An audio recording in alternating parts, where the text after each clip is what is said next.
There's a feeling that I get sometimes when things are going well. Not necessarily like panic, but more like my body leans forward a little, like bracing for impact and waiting for the part where it gets taken away from me. And most of the time, I notice it in my jaw first. It's kind of weird, but it's like some clench I didn't ask for.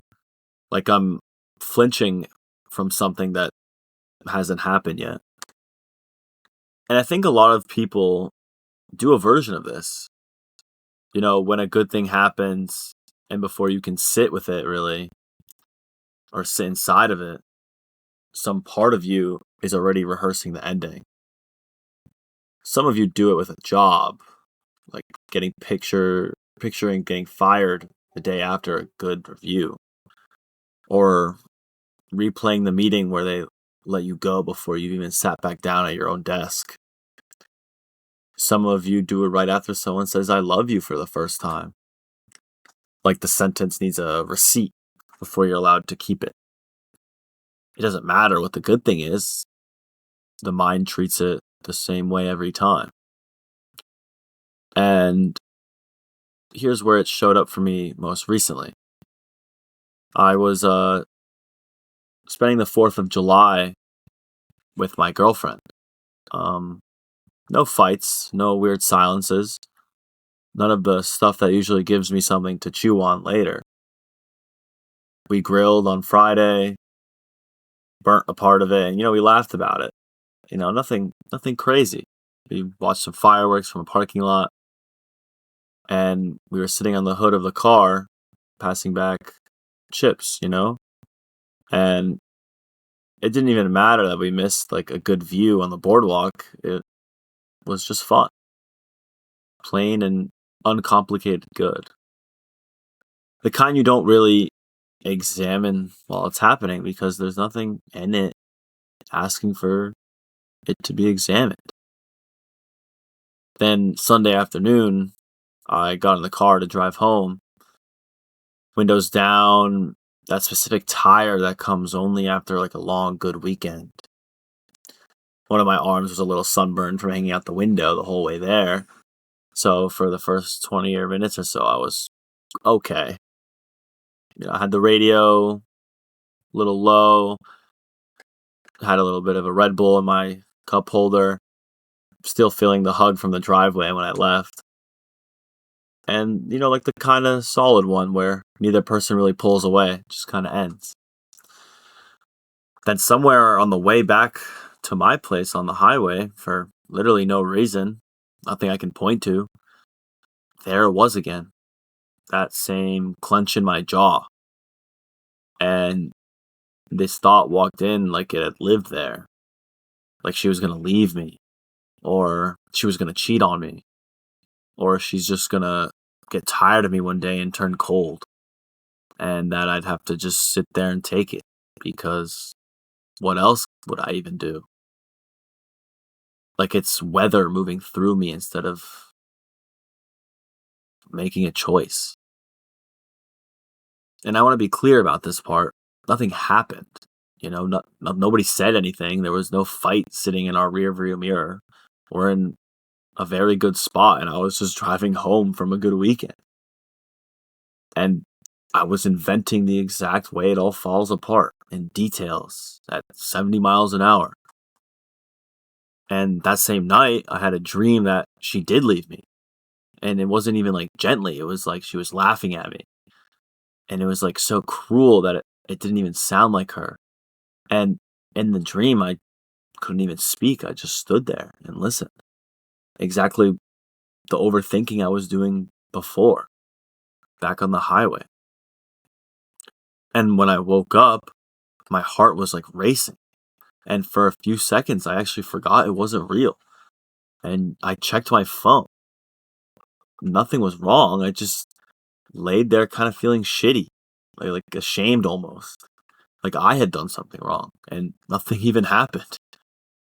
The real weekend, the one that actually existed, had been good the entire time, and it was still good. It hadn't gone anywhere. And here's what I've had to sit with since. It took me a minute to see past the obvious read, which is that this is about her or about trust or some red flag that I'm ignoring her, which it isn't. She didn't do anything to earn that dream or that spiral on the highway. What my head was doing was trying to get ahead of a loss it had zero control over. That's not even protection, that's just pain, scheduled early for literally no reason, on a day where nothing was even owed. And underneath that was an even quieter thing, one I'm less proud of, noticing. Some part of me doesn't fully believe I get to keep something this good. So instead of, just having it to myself, I write the ending myself because at least then it's my ending and it won't surprise me later. It's like a trade.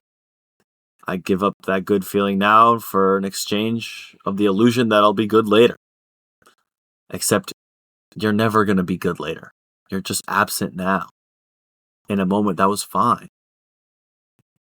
And the first thing, and it sounds kind of too small to really matter, is getting it out of my head and onto paper. Not really trying to analyze it, not journaling about my feelings in some deep way, but just writing the spiral down exactly as it came. She's going to leave, she's going to laugh, and I put it in my own handwriting, and it stops being this huge thing living in my chest and starts being a paragraph. A paragraph I can read back and go, oh, that's just fear, not a forecast. And the second thing is harder, and it works even better though.